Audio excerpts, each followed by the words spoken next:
All right, I'm going to show you a picture of a house and you tell me what color is this house. Ready? Here you go. All right, now I purposefully zoomed in very, very far so you can't really tell what house it is.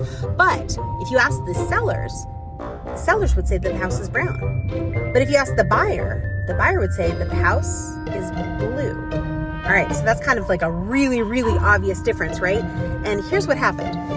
When the sellers were selling, there was a part of the house that wasn't the same color as the rest, a very small portion. And the buyer says, hey, do you mind taking care of that? And the sellers are like, hey, we've already kind of moved out of state. Do you mind taking care of it? And we'll give you the money at closing. The buyer's like, yeah, that sounds good. Let's get an estimate and get that done. We get an estimate, and it's customary that you escrow, or you put that amount of money away 1.5 times the value of the estimate, just in case there's any kind of unexpected repairs or things that need to be addressed along the way. And it was agreed that any additional money after the work was done would be returned to the sellers. No problem.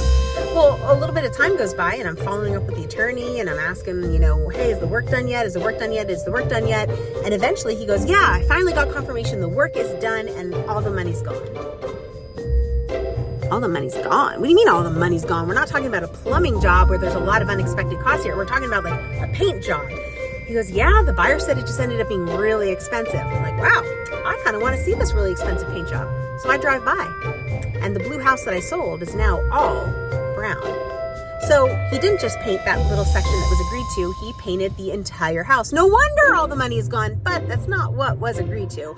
So funny story is that every time we drive by that house, which is kind of often, so you shouldn't lie about the color of your house, my kids point to it, they point to that brown house and they say, hey, there's the blue house. If you ever even just need a third opinion as to what color house is, don't hesitate to reach out, and you know that I'm always here and happy to help.